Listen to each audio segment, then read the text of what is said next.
Manning is a journalist who stumbled into a strange world when she started asking questions about alternative energy sources and heard the story of an early 20th century inventor named Nikola Tesla.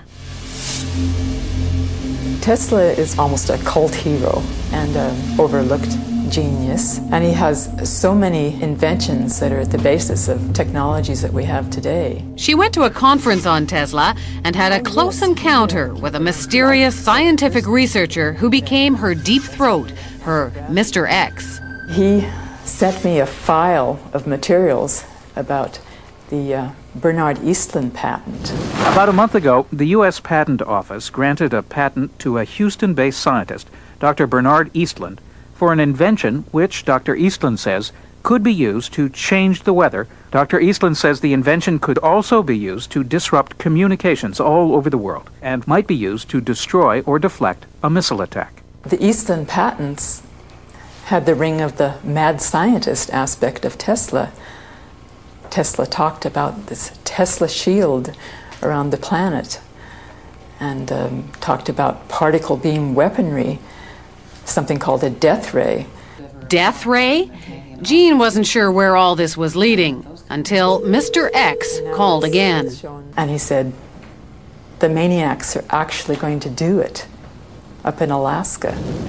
Mr. X's maniacs were in the U.S. Pentagon, and he was convinced they were conspiring to build Bernard Eastlund's sky zapper under the guise of a nice little research project deep in the Alaskan bush called HAARP.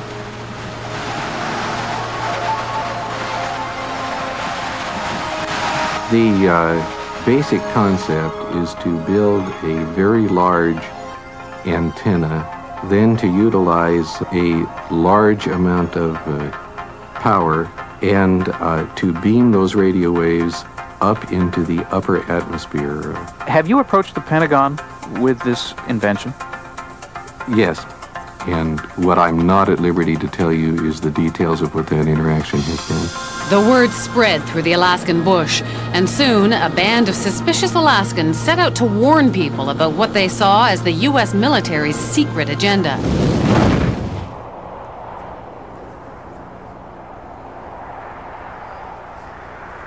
And what you have with HAARP is sort of the universal hammer for geophysical warfare. Nick Begich is the chief conspiracy theorist. So when did you know that you were onto something? I think as soon as I saw the references to Tesla's work, and when I read Bernard Eastlund's original patents, I realized that what we really had here in Alaska was a prototype for a ground-based Star Wars weapon system. HAARP is a non-classified project run not by Bernard Eastlund, but by the U.S. Army and Navy. The official HAARP story is told by one man, John Heckscher. It consists of several types of transmitting instruments and numerous scientific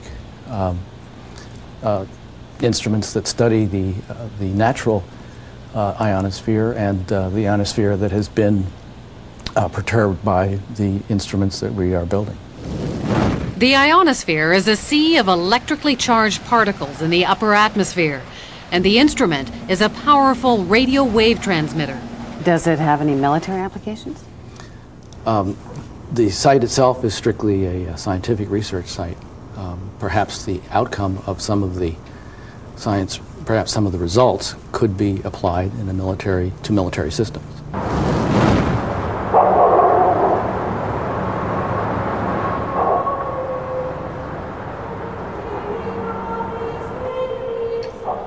Just a little physics project?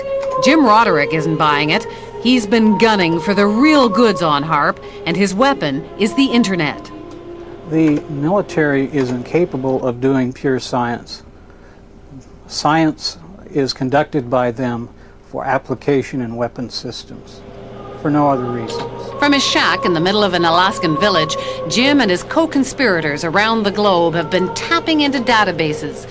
They've dredged up hundreds of long-buried scientific reports and even some internal documents from the military.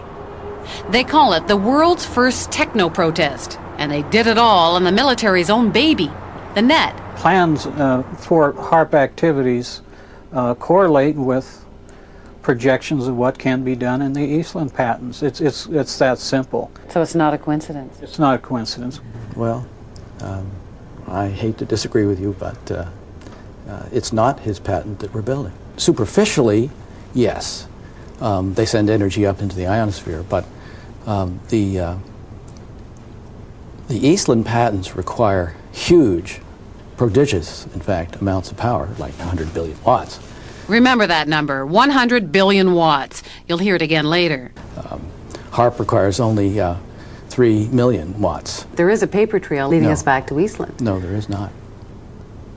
There is no paper trail that I'm aware of that's leading back to Eastland. Eastland used to be an employee of the company which is building HAARP, but that's pure coincidence. Is it also a coincidence that the tiny company that owned Eastland's patents was later swallowed up by an enormous military intelligence firm called E-Systems?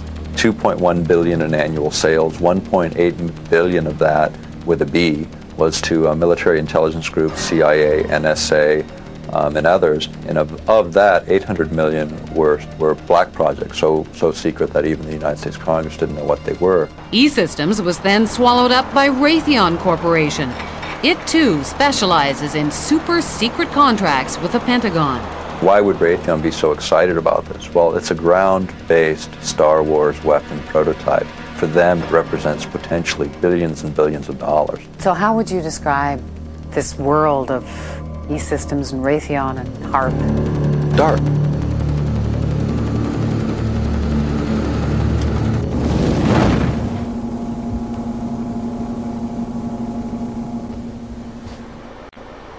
There's a lot of people around here that have a really lot of strange ideas, and I think many of them are pretty bizarre. Michelle Angbritson keeps the HAARP computers from freezing up in between visits from the military scientists. Do you know, do you understand what they're doing here when the scientists come in? You mean when the scientists come in and shoot the beams up? Yeah, they're shooting the beams up, and I think that heats a little small space in the ionosphere, and then you've got guys that are sitting on computers, and you've got people putting up weather poles that measure weather and everything like that. I mean, there's something spooky going on here. There have been claims made by some scientists that that you could heat up the ionosphere and affect local weather. If you were to do Eastland patents, I have no doubt that's the case. Claims are being made that it could disrupt global communications. Global? Yes, No. that it could shut down another country's communication system and enhance your own. Not HAARP. Not HAARP in As it is Alaska. now. No. But you couldn't disable any systems? Those that use, if the systems used a path which was accessible to the HAARP beam, yes. Starting to sound like Eastland's invention to you? Well, remember, John Heckscher says HAARP has nowhere near the power levels Eastland talked about. It seems like this entire thing has been a matter of disinformation. Eric Nashlin understands the military. He spent 15 years in the service as a radio engineer. He knows deception. It came to our attention that there was a document, a technical memorandum, I think it was 195 or something like that. And reading right in the front of it, they said that, bottom line, although this is here, it does not constitute publication. It doesn't exist. It basically doesn't exist. So it was kind of like, wow, here's the document that doesn't exist. We're talking several hundred pages of document that, doesn't exist on a project that is completely unclassified and open to the public. We got it through friendly folks in the right spots, but it really lays out, these are notes from a conference that really break down where they were going to use this technology and how this technology was going to be applied. Remember the 100 billion watts debate? Well, for Nick Begich, this document was pay dirt. And in the document that we uncovered, the actual desired level of these researchers is 100 billion watts, and there we're talking something closer to the order of what Bernard Eastland envisioned. You must be familiar with Technical Memorandum 195, which talks about a desired level of 100 billion watts. Which memorandum?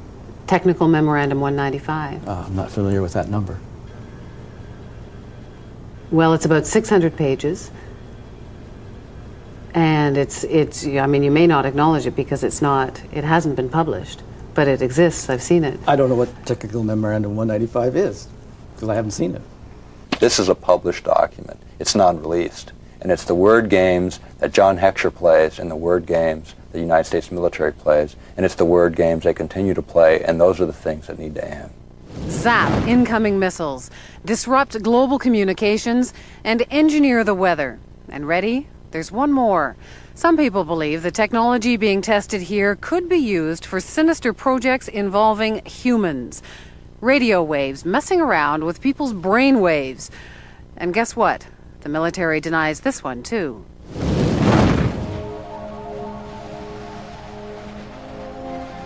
The human mind is subject to being affected by radio frequency energy, and that's what this device is.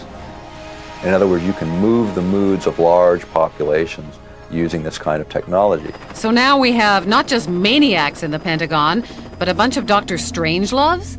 Pretty weird stuff. But scientists have been experimenting with radio frequencies on animals' brains for decades. And the military has followed it all very closely, especially once it found out the Russians were onto it. It was all kept a deep, dark secret by the two superpowers. Back in the 60s, the Soviets began zapping the American embassy in Moscow with a low-frequency beam. No one knows for sure what they were up to, but one theory is that they were trying to mess with people's central nervous systems. And one report did say the diplomats got depressed a lot. And hey, just think of all the nifty applications against the enemy. Why blow people up when you can drive them crazy? From documents dating back into the early 80s, we see that the military had discussed the possibilities of mind control through radio frequency energy. The possibility is there. The military has studied it.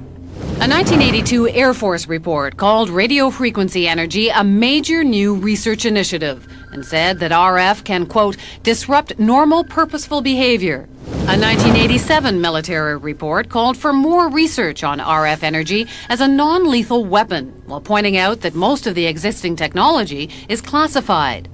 And sure enough, in 1993, there was a big conference at Johns Hopkins University. Here, the entire conference was classified.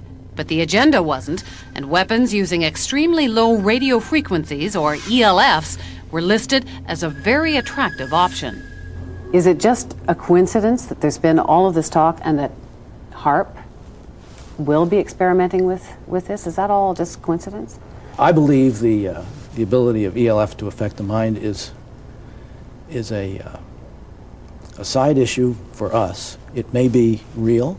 I can't say. It's been exceedingly difficult to find information on what is supposed to be a major new initiative of the military. All we see is HAARP. Well, then I'm being kept in the dark, if that's the case. The question is, could they, would they? And we believe they can, and we believe they will. Somewhere, at some point, all of this technology merges at some level within the Pentagon, and it happens to be in Alaska, and it happens to be now. It isn't just conspiracy theorists who are concerned about HAARP. In January of 1999, the European Union called the project of global concern and passed a resolution calling for more information on its health and environmental risks. Despite those concerns, officials at HAARP insist the project is nothing more sinister than a radio science research facility.